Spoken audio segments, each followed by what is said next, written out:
টাইমিটৰ দৰ্শকসকলৰ বাবে এই মুহূৰ্তত লৈ আহিছে এটা অত্যন্ত জৰুৰী খবৰ কিয়নো শেহতীয়াকৈ ৰাজ্যৰ বিভিন্ন প্ৰান্তত এতিয়া দেখিবলৈ পোৱা গৈছে মুখলধাৰ বৰষুণ আৰু মুখলধাৰ বৰষুণ হোৱাৰ বাবে নৈ উপনৈসমূহৰ জলপৃষ্ঠ ক্ৰমাগতভাৱে বৃদ্ধি পাইছে আৰু তাৰ মাজতে এতিয়া কাৰ্বি লাংপিক জলবিদ্যুৎ প্ৰকল্পৰ গেটেৰে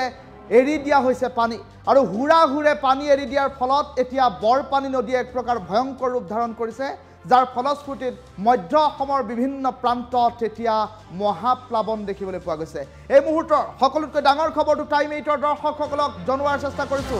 কামপুৰত ভদিয়া বানে লৈছে কাল ৰূপ কাৰ্বি লাংপিক জলবিদ্যুৎ প্ৰকল্পই এৰিছে পানী যাৰ ফলস্ফূৰ্তিত এতিয়া হাহাকাৰ পৰিস্থিতিয়ে বিৰাজ কৰিছে কামপুৰত কাৰ্বি লাংপিক জলবিদ্যুৎ প্ৰকল্পই হুৰাহুৰে এৰিছে পানী আৰু বৰপানী নৈৰ সংহাৰী ৰূপত প্ৰস্তাৱমান হৈ পৰিছে নৈপৰীয়া ৰাইজ কচুৱাৰ মাধৱপাৰাত বাঢ়নি পানীয়ে ছিঙিছে মথাউৰি ভদিয়া বানে এতিয়া এক প্ৰকাৰ সন্ত্ৰাসৰ সৃষ্টি কৰিছে মধ্য অসমৰ বিভিন্ন প্ৰান্তত বৰপানী নৈৰ জলস্তৰ বৃদ্ধি হোৱাত শংকিত হৈ পৰিছে নৈপৰীয়া ৰাইজ খৰস্ৰোতা বৰপানী নদীয়ে ইতিমধ্যে 8টাকৈ পৰিয়ালৰ বাসগৃহ উটুৱাই লৈ যোৱাৰ খবৰ আহি পৰিছে প্লাবিত হৈ পৰিছে বিস্তীৰ্ণ অঞ্চল পানীৰ তলত এতিয়া শালি ধানৰ খেতি পশুধন সহ নিৰাপদ স্থানলৈ বন্যাক্ৰান্তই ঢাপলি মেলিবলগীয়া এক পৰিস্থিতিৰ উদ্ভৱ হৈছে এই মুহূৰ্তৰ সবাতোকৈ ডাঙৰ খবৰ কেন্দ্ৰ দৃশ্যাংশ আহি পৰিছে টাইমিটৰ দৰ্শকসকলক এই মুহূৰ্তত কাৰ্বি লাংপিক জলবিদ্যুৎ প্ৰকল্পই গেটেৰে পানী এৰাৰ দৃশ্যাংশ এই মুহূৰ্তত দেখুৱাইছোঁ এই দৃশ্যাংশ দেখিলে সহজে অনুমান কৰিব পাৰিব যে কিদৰে পানী এৰি দিছে মধ্য অসম মুহূৰ্তৰ ভিতৰতে প্লাবিত হোৱাৰ সম্ভাৱনীয় প্ৰকল্প কচুৱাৰ মাধৱপাৰাত ইতিমধ্যে মথাউৰি ছিঙিছে বৰপানী নদীত ইতিমধ্যে প্ৰভাৱ পৰিছে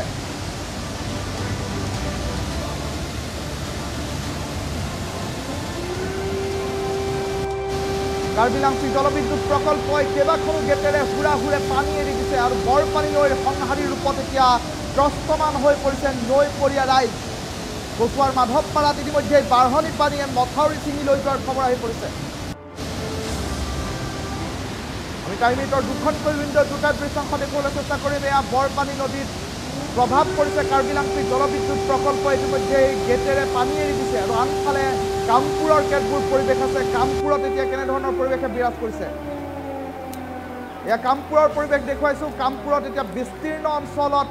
মহাপ্লাৱন অহা পৰিলক্ষিত হৈছে এই পৰ্যন্ত খবৰ অহা অনুসৰি 8টাকৈ পৰিয়ালৰ বাসগৃহ ইতিমধ্যে বৰপানী নদীৰ খৰস্ৰোতা সোঁতে উটুৱাই লৈ যোৱাৰ খবৰ আহি পৰিছে আনফালে ক্ৰমাগতভাৱে এতিয়া মুখলধাৰ বৰষুণ ৰাজ্যখনৰ বিভিন্ন প্ৰান্তত ৰাজ্যৰ বিভিন্ন প্ৰান্তত ক্ৰমাগতভাৱে মুখলধাৰ বৰষুণ হোৱাত এতিয়া স্বাভাৱিকতেই নৈ উপনৈসমূহৰ জলপৃষ্ঠ ক্ৰমাগতভাৱে বৃদ্ধি পাইছে আৰু ক্ৰমাগতভাৱে নৈ উপনৈসমূহৰ জলপৃষ্ঠ বৃদ্ধি পোৱাত এতিয়া বৰপানী নদীয়ে এক প্ৰকাৰ সংহাৰী ৰূপ ধাৰণ কৰিছে আৰু ভদিয়া বানে সন্ত্ৰাসৰ সৃষ্টি কৰিছে মধ্য অসমত ইফালে কাৰ্বি লাংপিক জলবিদ্যুৎ প্ৰকল্পই হুৰাহুৰে পানী এৰি দিছে যাৰ ফলশ্ৰুতিত এতিয়া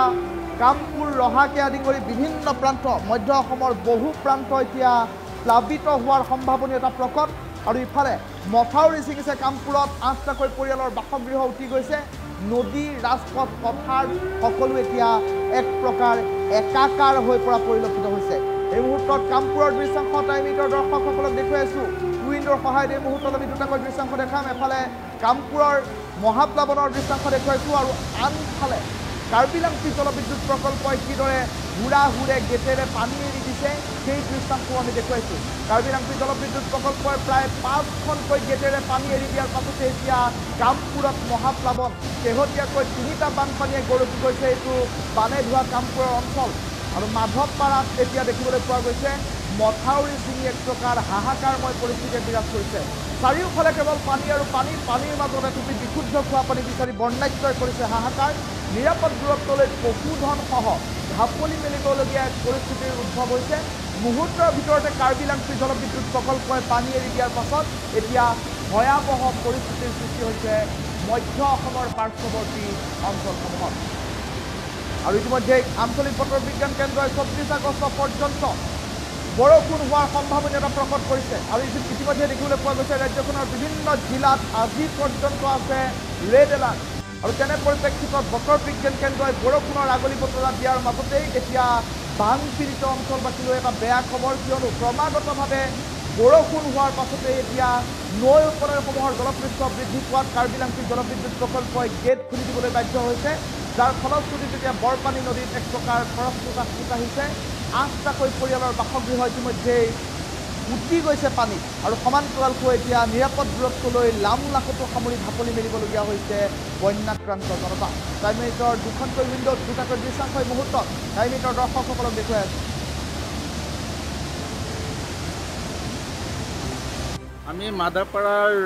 ডুবিৰ পাৰ যিটো হেৰি আছে বৰপানী নদী আহি পেলাই আমাৰ মাথাউৰি ছিঙি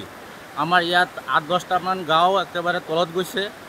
খেতি বাতি নষ্ট কৰিছে আৰু আমাৰ আহে পাই মানে 8-10টামান ঘৰ একেবাৰে ছিঙি বিঙি লৈ গৈছে। আমাৰ মাধৱপাৰা পঞ্চায়তৰ হেৰি ৱাৰ্ড 3 নম্বৰ ৱাৰ্ড মাথাউৰি ছিঙি পেলাই 8-10টা ঘৰ একদম ছিঙি লৈ গ'ল আৰু আমাৰ খেতি পথাৰ আছে, বহুত খেতি পথাৰ আছে, চব একদম পানীৰ তলত গ'ল। এতিয়া আমাৰ আৰু উপায় নাই, একদম মানে আমাৰ চৰকাৰৰ পৰা যদি কিবা এটা মানে সহায় কৰে তেনেহ'লে আমাৰ বহুত সুবিধা হ'ব ৰাইজৰ।